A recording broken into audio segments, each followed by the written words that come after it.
back, everyone. My name is Patrick. You're watching the Fanatic Rundown. Well, how about that for a change of pace? The Edmonton Oilers absolutely dominate the Vancouver Canucks tonight with a 7-3 victory. We saw the Canucks pretty much own the Oilers in the regular season last year, especially those first two games, but to come out, get that very first win this year, especially with the Canucks playing so well lately, coming in on a 3-game winning streak, I'd have to say this is probably the best we've seen from this team so far this year. It wasn't perfect. There was a bit of a lapse there in the second period when the Canucks kind of fought their way back into it, but overall, a huge 7-3 victory for this Oilers team.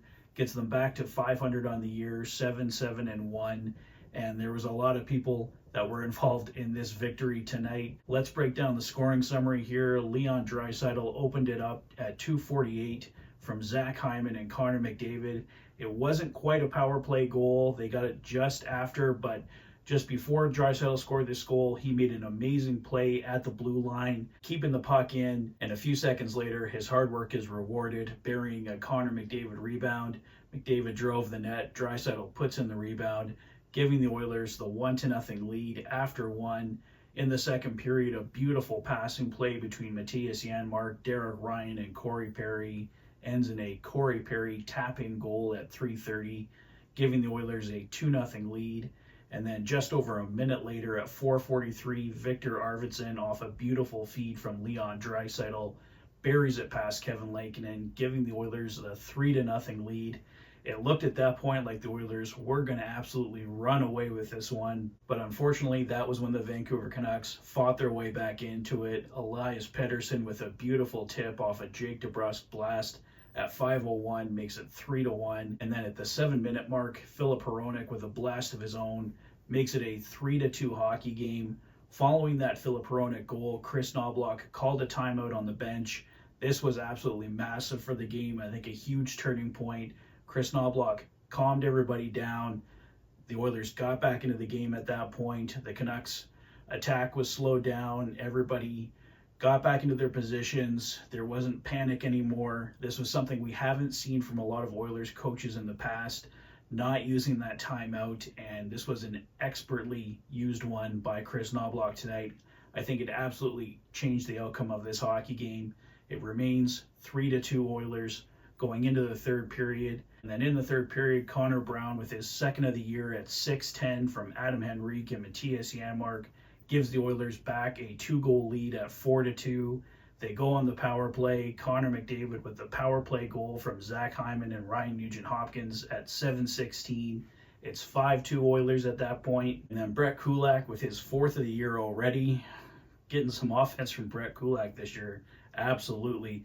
At 8:08 from Connor McDavid and Ty Emberson. He makes it 6-2. And then Connor Brown with his second of the night. 7-2 Oilers. Mattias Janmark picking up the assist again there at 11:05. Pius Suter on the power play for the Vancouver Canucks in the final minute would close us out. But overall, guys, no one is complaining about a huge 7-3 victory over a Pacific Division rival here tonight in the Vancouver Canucks. There was a "Let's Go Oilers" chant going in Rogers Arena tonight. It was just absolutely everything you could ask for. The Vancouver Canucks obviously missing some key players and guys like Brock Besser and Thatcher Demko, but Kevin Lankinen has been one of their MVPs to this point, and for the Oilers to absolutely tear him apart in the third period. He was absolutely solid through 40 minutes. He kept the Vancouver Canucks in this hockey game. The Oilers had a couple plays in the second and I believe early in the third that should have been sure goals, but Kevin Lankinen kept them out. And I don't know what changed in the third period, but the Oilers just absolutely blew it wide open and took this game completely over. I think it was a very strong, we'll give it a 50-minute effort for the Oilers tonight, kind of getting away from themselves a bit in the second period when the Canucks made it 3-2, but like I said, that timeout from Kris Knoblauch, absolutely huge in getting this team back into the hockey game, and a massive 7-3 victory tonight for this team. One other thing I wanted to note before wrapping up, Jeff Skinner saw his time on ice diminished greatly tonight. Daniel Nugent-Bowman put out a post around 39 minutes ago saying Skinner had only played one shift in the third period, 7:04 time on ice.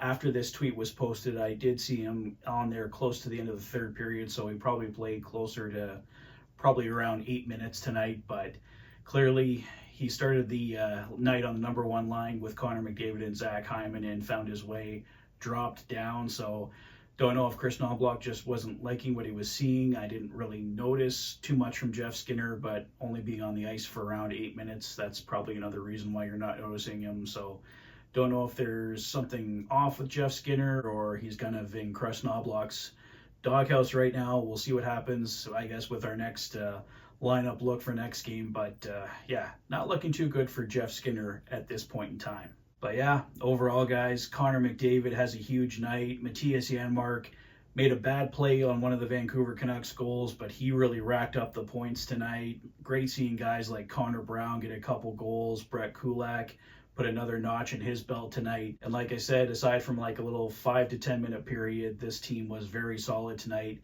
They were the better team. They wanted this hockey game, and they walk away tonight with a 7-3 victory over the Vancouver Canucks. So that's all I have for tonight, guys. Let me know your thoughts on the game in the comment section below. If this is your first visit to the channel and you like what you see, please consider liking and subscribing for all the latest Oilers content.